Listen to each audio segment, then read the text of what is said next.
Hello mga bay, magkakabit pala tayo ng power window motor. Ito yung bago. Ayan na naman yung ayan yung luma. Okay, bali tinanggal muna natin yung salamin niya. Pag magpalit talaga yung palit tayo talaga ng motor nito.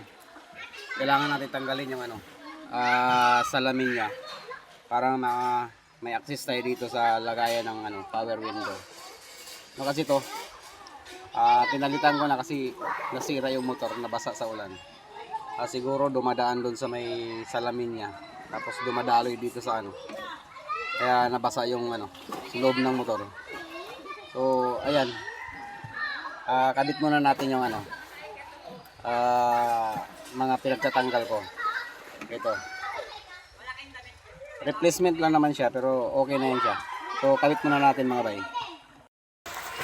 Ito na mga bay, nakabit na natin yung motor. Ito, yan. Pati pala yung yung salamin. Yan, nakaklip lang naman yung sa dito. At saka dito, yan. Nakaklip, may sinusundot lang dyan para matanggal mo yung salamin kung tatanggalin mo itong mga bracket.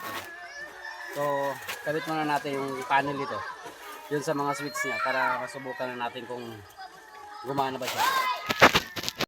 So yun na mga bay, subukan natin siya kung gumagana na siya.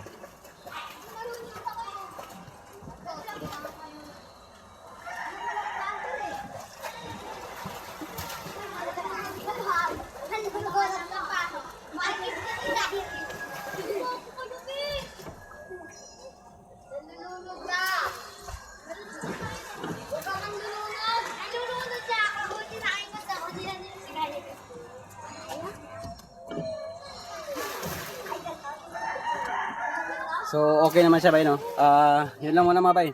Salamat.